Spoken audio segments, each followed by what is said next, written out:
Hey Crossbridge, thanks so much for watching with us today. We're excited to connect with you, so get in the comments and let us know where you're watching from. To get the most out of this series' Pathways, download our trail guide. You can follow along throughout the sermon and study on your own throughout the week. There's a link in the description for you to download. At Crossbridge, we are all about loving God, loving people, and serving the world. If you want to give to help further this mission and reach more people with the gospel, you can go to crossbridgecc.org/give. Well, Crossbridge, service is about to begin. We hope that you're encouraged today and find yourself taking one step forward in your faith.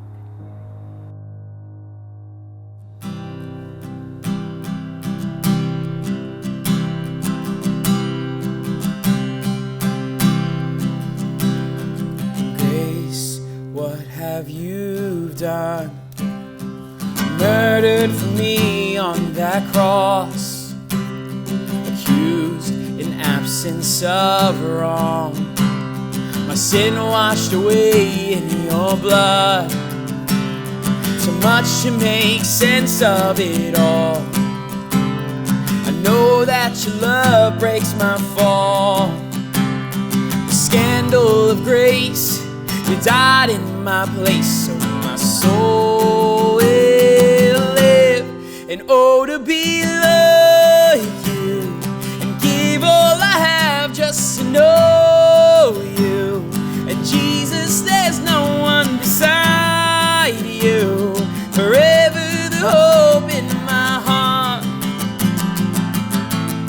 And oh, to be like you and give all I have just to know you.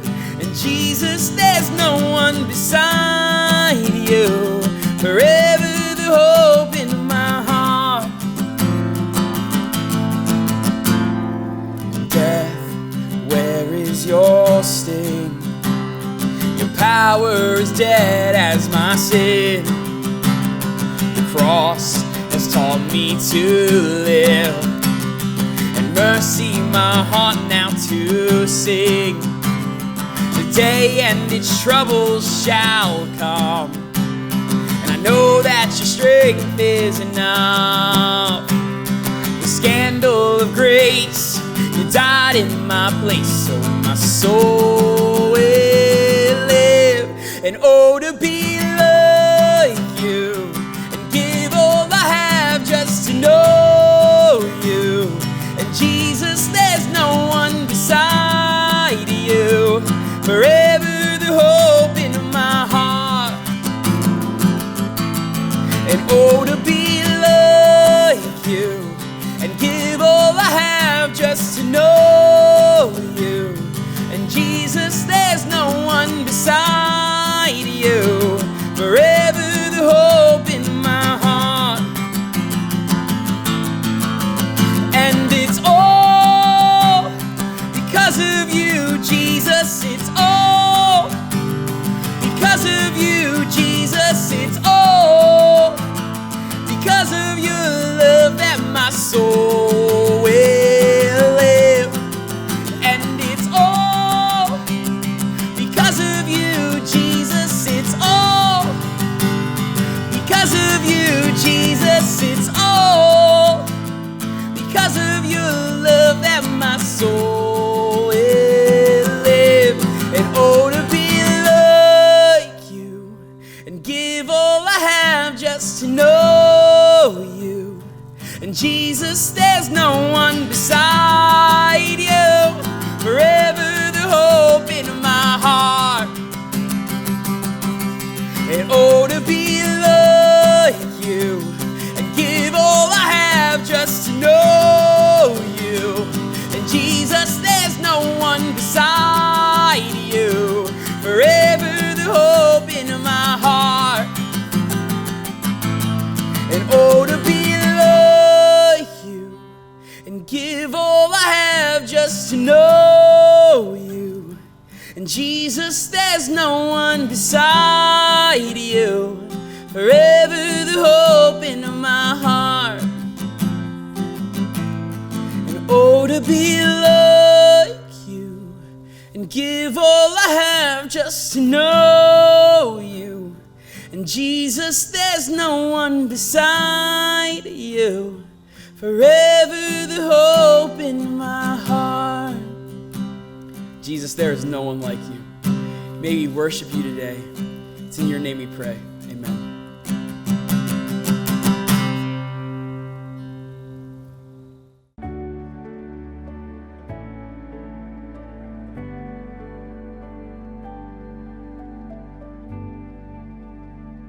Good morning, Crossbridge family, and welcome to Crossbridge Online. It is so good to be with you today on a beautiful day outside as we continue in our Pathway series. And if you're a guest with us today, I especially want to welcome you.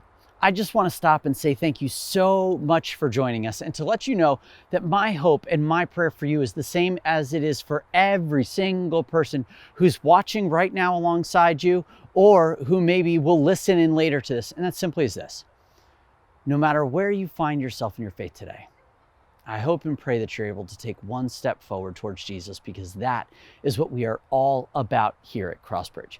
Now, as you're joining us today, there are a couple things that you're going to need, and you could go ahead and jump right up into the description, and you're going to need your trail guide, your Pathways trail guide. We're going to be in there today. You're going to need a Bible, and if you don't have a Bible, let us know. We would love to send you one. And you're going to need a pen, and this way you can kind of jot down some notes if anything jumps out at you. It's all in there. And so listen, as you are getting ready for our time today, uniquely enough, each of the steps that we've taken in this path towards Jesus, as we've been talking about this, have been very inward steps. There's steps about prayer, meditation, and, study, fasting. These are things that are very personal, not so much corporate all the time. But today we're going to be taking a step that actually involves other people, that we're going to need these other steps to prep us for, because this journey isn't just about us, and we need each other. So today, you know what we're going to do? I'm going to put down the walking stick today, and we are going to pick up a towel, because today is all about the towel. And I know that this is just a simple, maybe washcloth, or it's just a simple piece of fabric to you. But what you need to know is how we use this fabric makes all the difference in the world. And for a minute, I would love for you to imagine a beautiful restaurant in Philadelphia. It's one of those fancy restaurants, that you got to dress up to get into. And when you go into this restaurant, you can breathe easy for a second, because it's specialty. It's a 100% COVID-free restaurant with all the circulation you need. So just take it easy for a second, okay? It's a good story in your head. So here you are at this restaurant. Everyone's dressed up. All the patrons, the bartenders, the servers, even the tables look dressed up. And you have a piece of cloth. You have a towel. And the question that I want to ask today is how will you use this towel? How will you use the piece of cloth that's set before you? Will you sit down at the table, wait for your server to come along, tuck it into your shirt and say, "I'm ready. I cannot wait to eat today"? Or will you stop for a moment at this restaurant and recognize that the towels that we carry are not meant for us to be served, but to be asking the question, how may I serve you? What can I do for you? And today, as we take our step in the pathway of Jesus, we are going to be looking at the towel, because the towel is the sign of service. The towel is the sign of service, and we're going to be there. So if you have your guides with you, you could turn to your trail marker on service. And as we go into this idea of service today, I think most of us could agree on one thing, and that's this. As we look at humanity and we look at people and the people around us, can we all agree we pretty much recognize we're not going to be the greatest? We're not. And most of us are okay with not being the greatest. We want to be good, but I can tell you something we also all agree on. While we're okay not being the greatest, none of us wants to be the least. None of us wants to be the worst. And it's that old joke that they make, like, how do you get away from a bear? You just run faster than the slowest person.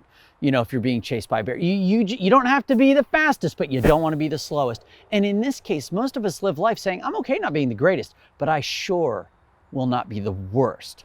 And so when it comes to service, I think we're going to have to constantly balance these two things. This idea of not being the greatest, but also how do I then not be the least? And in order to balance these tensions and deal with the idea and step of service in looking like Jesus, I would love to look at a story about him. And so if you would, I would love for you to turn in your Bibles to the biography of Jesus written by John. And we're going to be over in the 13th chapter together. And as you're turning there, the story that we're going to look at today is actually a story that's found in 3 of the 4 Gospels. And what's important about that is this is important enough that 3 out of 4 are going to write it. And the one who didn't actually writes the shortest gospel story, the shortest biography, because he's trying to fire through points. So this story involves some nuance. It involves some context, and it's really, really important. And when we're going to come to this story in John chapter 13, what we're going to realize is this is in the last hours, if not, days to hours of Jesus Christ's life. And he has come to the point where he knows it's the end. And in the end, he has stopped to say to his disciples, listen, I want to celebrate with you again. I want to be with you to have one last dinner together. And that dinner happens to be the Passover Seder, a very, very important tradition and festival in the Jewish faith. And so Jesus knows his life's coming to an end. And the one thing he wants to do is to say, guys, I want to be together. So he gathers his best friends. They're tired. They're a little on edge because at this moment they recognize something's up with Jesus. Something's not right. I want you to have that idea in your head as we look at John 13. We're going to begin in verse 1, and it says this. Before the Passover celebration, Jesus knew that his hour had come to leave the world and return to his Father. He had loved his disciples during his ministry on earth, and now he loved them to the very end. It was time for supper, and the devil had already prompted Judas, son of Simon Iscariot, to betray Jesus. Jesus knew that the Father had given him authority over everything and that he had come from God and would return to God. Now, right here in these 3 verses, we have this idea where Jesus is sitting around a table and he looks at his disciples, and as he begins to look around at them, he says, man, I am reminded of how much I love these guys. It's been 3 years with them, and I am going to love them to the end. All 13 of these guys sitting around a table. And Jesus knows it would be pretty easy to check out now. I've loved well, I've served them well, I've done the right things and led, and it's great. I could be done, right? And it tells us here that he loved his disciples to the very end. He had them in mind. And verse 3, if you look at it here, it kind of seems out of place a little bit. It's this tension or this issue that we see where while he wants to love these guys to the end, there's this recognition that God the Father has given him authority over everything. So if you're getting together with everybody, it's pretty cool to be like, oh, I love them. But then this thought of, but Jesus knew he had authority over everything. All things in heaven and on earth are under his command and his control. Think about that. Everything is within his control, including the very person who he knows is about to betray him, who's already sold him out, is at that table. And Jesus has authority over it all. And so here he is, looking around at the disciples, and then at the same time thinking about the fact that all authority is his. And that's what makes the next 2 verses unbelievably jarring when we read them. They may be familiar to you. Verses 4 and 5 say this. So he got it from the table. He took off his robe and he wrapped a towel around his waist and poured out the water into a basin. And then he began to wash the disciples' feet, drying them with the towel that he had around him. This is a huge deal. The towel is the symbol of service.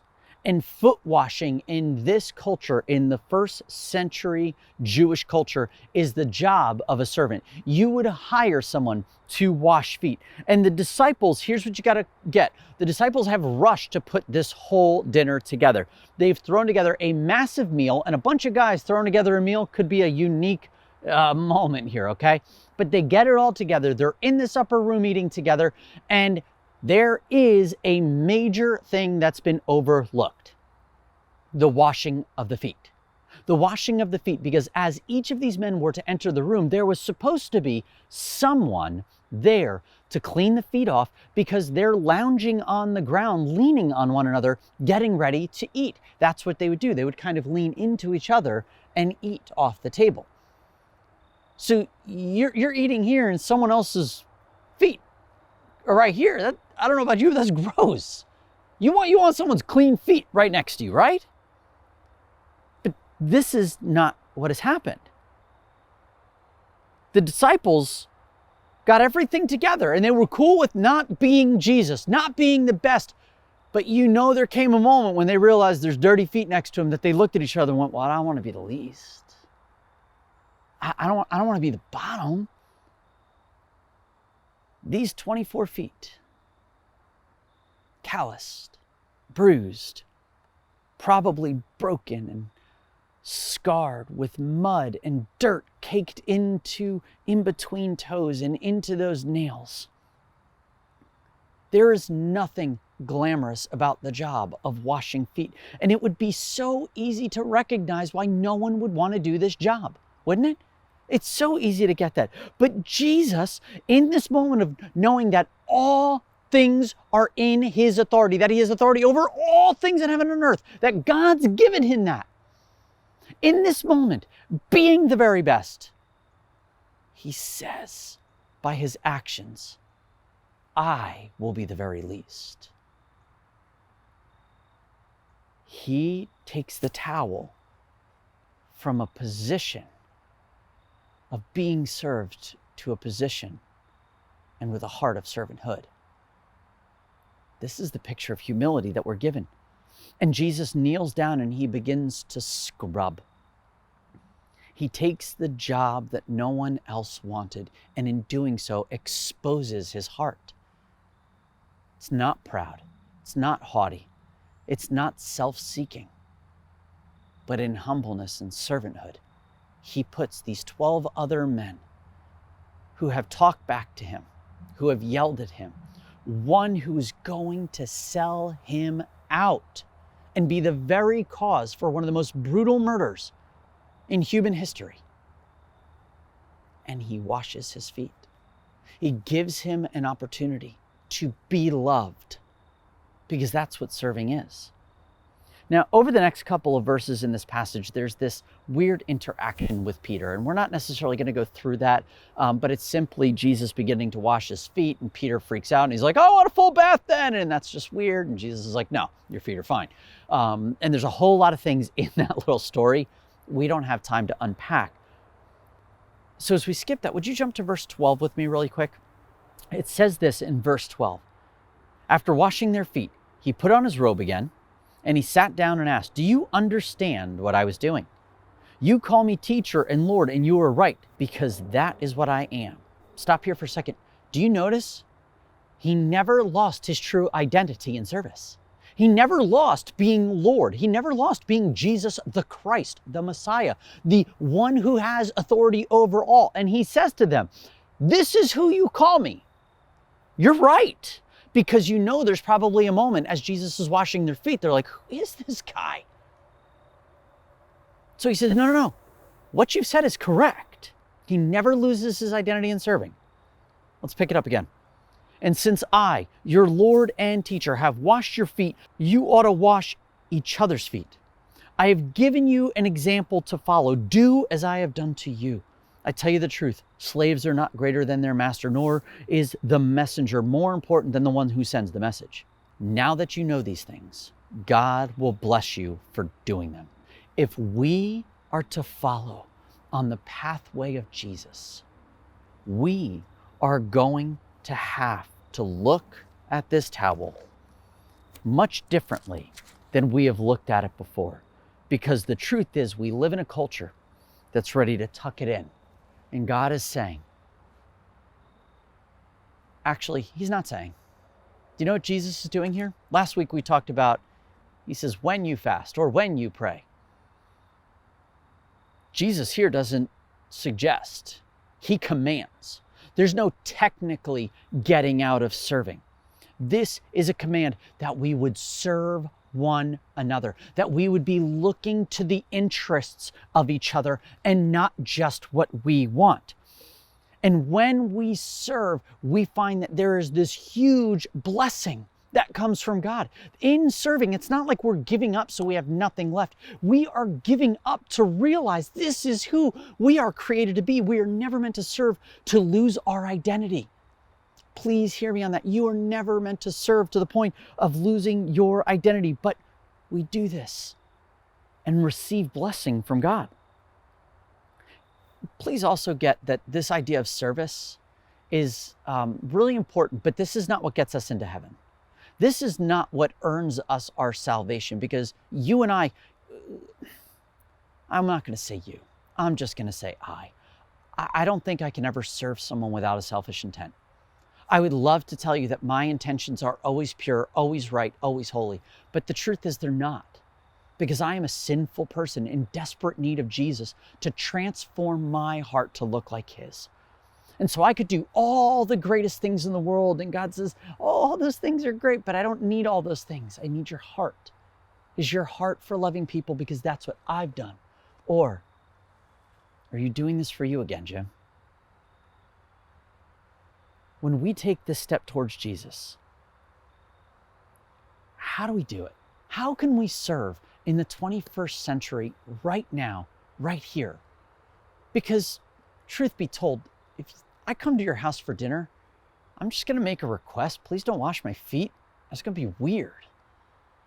I don't know why. That's weird to me. If you come to my house for dinner, I love you.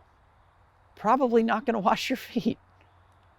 So what do we do in the 21st century to wrestle through serving? How do we look like Jesus?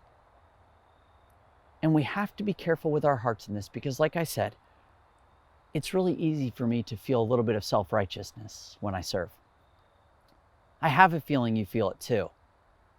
But there is ways to have a selfless heart. And I think it's important for us to look at the difference between what does it mean to be self-righteous and then a selfless heart. So for a second, would you compare these two in this service with me?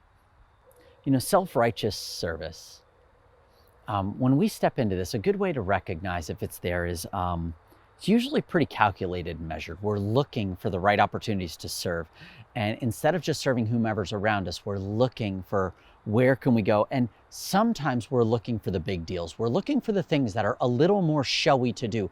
Will people see that I served? Will I get recognition for this? When we are serving it with a self-righteous heart, we are looking for praise. We're looking for attention. So if someone's sitting there and we don't get the attention for doing something, we get frustrated with it. And we're like, but they didn't even say thank you for that. They didn't even do anything about it. When we serve with a self-righteous service, we wonder about reciprocation. You know those moments where you give something to someone and then you wonder, what am I going to get back for this? You're not serving. You're making a transaction. That's not service. Or let's just call it for what it is. It's self-righteous service. You are at the center of that. Self-righteous service chooses who to serve. There are people that when you're self-righteous, and this is about you, that you won't serve. It could be someone on the opposite political party. It could be someone from a different gender, from a different race, from a different religion, from a different sexual orientation. And you're going to say, well, if they're that way, then I can't serve them. I'm sorry, is this about you? Oh, if it's self-righteous serving, sure it is. And so it becomes very, very exclusive.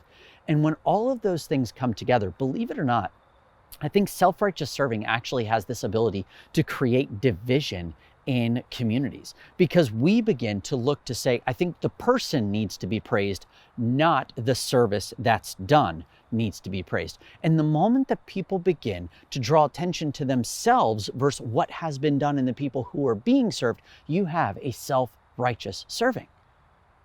You might see this often when people go on mission trips, or they go away to another country to go do something, and it's not bad that they're digging a well or building an orphanage or caring for kids. Those things are absolutely necessary, and I believe we are called to make a difference in the world. But if I were to go to one of those places and hold up a child who looked nothing like me to take a picture with that child, and yet do nothing while I was on the ground to say, but look, I did things. Who am I drawing attention to here? It's not the kid in my arms, it's I'm a good person. And I heard it this week as I was talking to Becky about some service opportunities and things we're dreaming about as a church. And she said to me, but Jimmy, that's because we don't serve for a selfie. I was like, oh, Becky, I'm stealing that for Sunday. And she's absolutely right. If you feel like, oh, I need to pull out my phone so I can get a picture of what we're doing, why is probably the best question to ask. But true service, you are going to notice, is birthed from God. You remember all these steps that we've taken so far?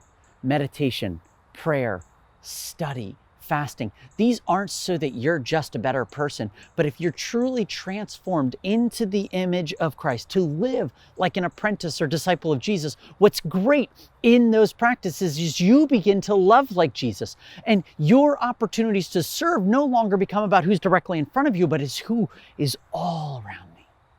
And you take your assignments from God. You wake up with the idea of, God, who can I serve today? Instead of, I don't want that one. Your heart looks so different. The funny thing about true service is usually content in the small. It lives in the obscurity, if you will. True service are those little things that happen when no one else knows and no one will ever know. It's the small little things that we do that show up for people that you go, why would you do that? Well, it's just what you do. Like, I don't know. It's what feels like it's what Jesus would do. There's no reason for that. That's the reason. It's because it's what Jesus would do. You know, a true service is indiscriminate. All of those dividers I talked about with self-righteous service, they don't exist. Because someone who truly wants to serve people will recognize that Genesis tells us that all men are created and all women are created in the image of God. And therefore they all deserve to be loved by God and by His creation. And we are called to point people back to Jesus. They're never going to do that if they don't know we love them and serve them. Even there, it feels somewhat self-righteous to say that, like we're doing it with an agenda, but we're not. We're just called to love all people. And some people, they are pushed to the side and say, well, they're unlovable. As I read through the biographies of Jesus, there is some place I find Jesus with the unlovables. You see, true service is indiscriminate. It simply serves because there's a need. It's also patient. If you find that serving sends you to a panic all the time and you're like, oh, I've got to get it done. Easy. When do you see Jesus going into panic? When do you see Jesus hurried? When do you see Jesus freaking out because No. There are times you just have to say, wait a second, maybe I don't jump in here. Maybe this is from someone else, but you have that discernment from prayer, study, fasting to say this one isn't for me. And that's okay. But I can wait this one out a little bit. And lastly, this true service creates community. It's very invitational. It's encouraging. When you see things, did you ever see those articles of someone randomly left that Waffle House waitress like that $150 tip? And you're like, who leaves a Waffle House waitress a $150 tip? Who is that person? And no one knows. There's something inside us that goes, I want to do that. I want to love someone that way. I just want to be the blessing. I just want to do the right thing. Why? Because you don't know who it is. They did not leave that tip to say, look at me. They left that tip because that person worked on Thanksgiving and they didn't really want to.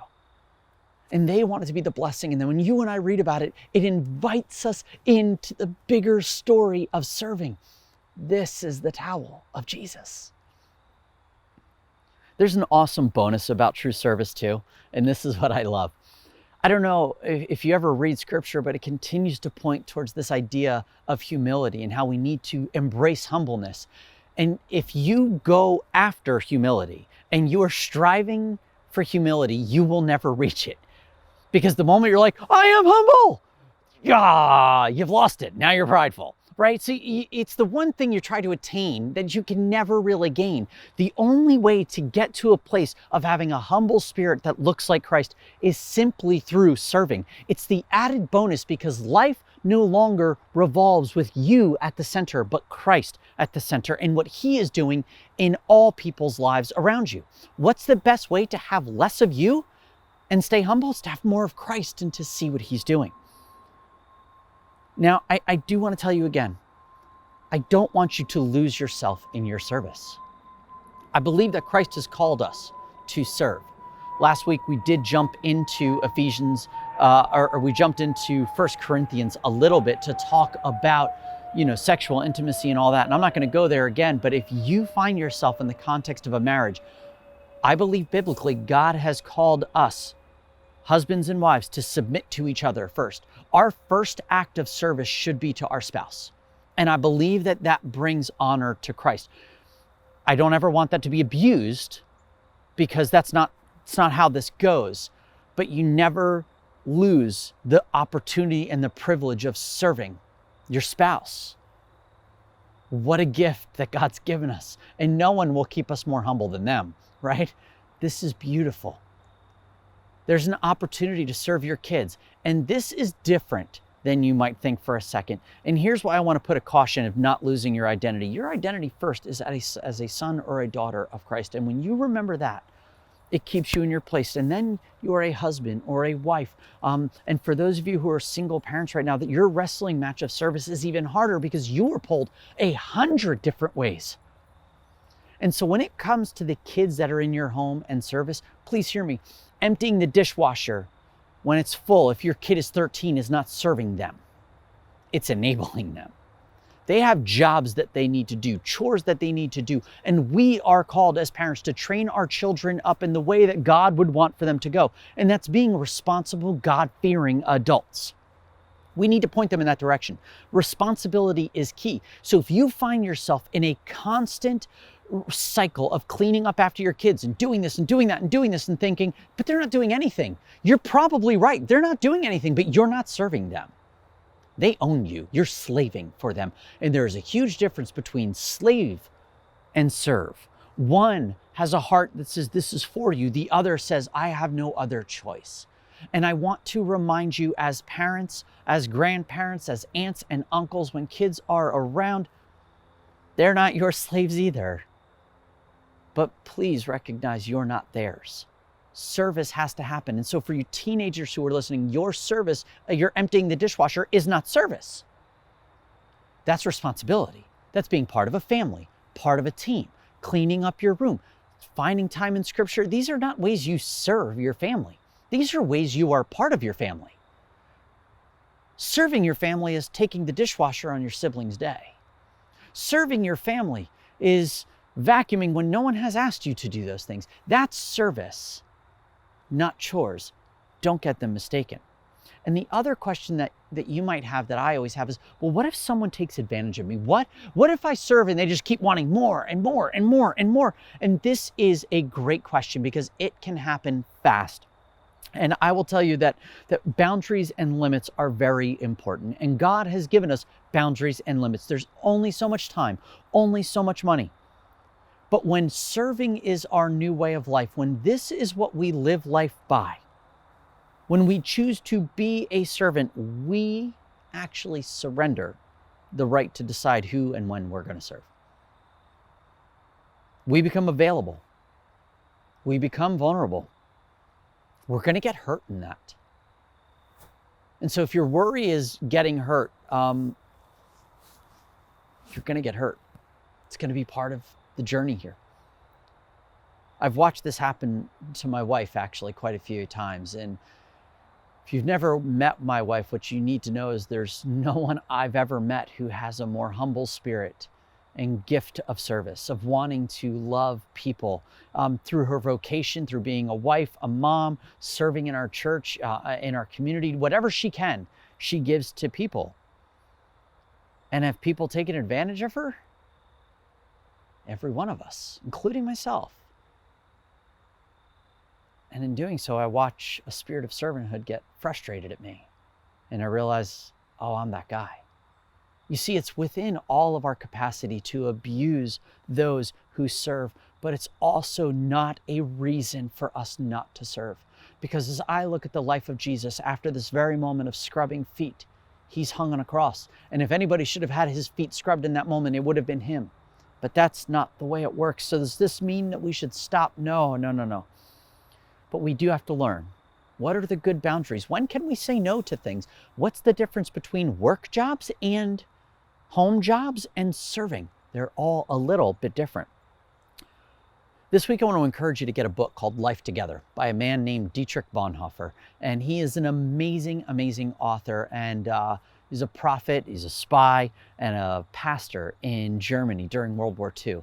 And in this book, Life Together, I want to read you a quote. He says this: "The second service that one should perform for one another in a Christian community is that of active helpfulness. This means initially simple assistance in trifling external matters. There are a multitude of these things wherever people live together. Nobody is too good for the meanest service. No one who worries about the loss of time that such petty outward acts of helpfulness entails is usually taking the importance of his own career too seriously." You know, large tasks that we undertake, they involve sacrifice for a moment. But these small choices that we choose to make all day long require constant sacrifices. We're constantly taking ourselves out of the center. And if you're worried about, wow, my timing and all these things, it's like, whoa, how important do you think you are? Because I've seen what your screen time looks like. We've got time to do this. The question is how? How do we serve? And I want to rapid fire about 7 or 8 quick ways that you could serve in the 21st century, knowing that Jesus has called us to this together. So you ready? Let's look at these really quick. One of the first ways that you could serve people today in our culture right now is guard the reputation of others. Guard the reputation of others. We live in a culture right now where everybody's ready to take this towel and all of a sudden go locker room style and be like, gotcha. And they are ready to take people out. They are ready to absolutely do everything they can to defame people, speak against them, lie against them, and complain about them. And could you imagine what a culture would be like if you were able to say to people, listen, I know that people talk about you, however, your name is safe on my lips. Your name is safe here, and I won't complain about you at all. And if anybody comes to me, I'm going to point them to you. And most of you at Crossbridge know this is a policy we have on our staff. That we love each other and will serve each other so much that if you come to me to complain about any person on my staff, do you know what the first thing I'm going to tell you is? First thing I'm going to ask you is, did you talk to them? And if you say no, I'm going to say, hey, I appreciate the call. Here's their number. Because I'm not going to hear it. Do you know why? Because that's my way of serving them. And I know the very same thing is true about me. If you go to complain about Pastor Jimmy, oh, this, that, and the other, that's fine. Do you know what? I know my name is safe on their lips. I know that I'm safe. And that's one of the ways that they serve me. And so Matthew 18 tells us we should do that. How great and how different would our culture be if we protected people, their names, and their reputations and served them in that way? Second way that you could serve somebody. This is really easy and anybody could do it. You ready? Common courtesy. That's it. Thank you. Please. You know, if someone holds a door for you in Corona times, that's a big deal. You know what I mean? If someone gives you a ride from here to there, a thank you goes a long way. I appreciate that. All people really want to do is to be recognized, to know that they matter. And the goal is to affirm someone's worth. You've done something that means something, and I just want to say thanks. The next time you have a server or someone who's ready to serve you at a restaurant, pleases and thank yous go a long way. There's no service in that. Use people's names if they have a name tag. It's a beautiful thing to let them know you care. Third way, hospitality. Hospitality is an amazing way to serve. And this is actually pretty unique in our Corona times because opening up your house seems like a really weird thing. And I know that hospitality is like, well, we're not allowed to do big parties and all those things. I'm not telling you to do big parties and all that, but I am saying that we all run with certain families and networks right now. I know that some of us run in big networks, some of us run in very small networks, but we all have our Corona crews for the most part. And what I'm saying is hospitality is simply saying to someone else, I am here for you. My life and my space is open for you and your space. Opening your house and your neighbors right now to those that you know are safe around you is one of the biggest blessings that you could give is community. I looked that there's a couple of families who have been hosting church on Sunday morning at Crossbridge, that they have their pods that they run in, and they've said, would you come over? Last week, I don't know if you saw it out there, there was a big shout out to our youth ministry who was over Pastor Will and Sharon's house. And there was a bunch of kids from youth group watching church together at fasting and getting all awkward together. You know, it was awesome. But do you know what that was? That's hospitality. That's being present with each other because you're already together. Why not worship together? Couple of weeks that Eileen and I have had people at our house to watch church together because we want to live life with the people that we love. Hospitality right now is simply saying, who do you run with? Invite them to your couch for church. You could do this. You don't even have to set out food because you could say it's a Corona thing. Hospitality just got real easy. But we need this more now than ever to serve people. It's huge. And not just open homes, but these open lives that say to all people, you have a place here with me. You have a place, you're safe. The fourth is simple, local organizations. Many of you, you're voting on certain things and you're passionate about certain things, but you never do anything with those things. Why? Christ has called us to go and to serve him. Why not serve the least of these? Because most of these nonprofits and local organizations that are out there are serving the least of these, the poor, the hungry, the homeless, the sheltered, the mom in crisis, and all of these things. God's call for us is to start with justice and mercy. So who do you serve with? I love the two organizations that I serve with outside of Crossbridge. They're close to my heart. They mean something to me. And I like that it's not work, it's passion. The fifth way, notes of encouragement. You have no idea how far a note of encouragement goes.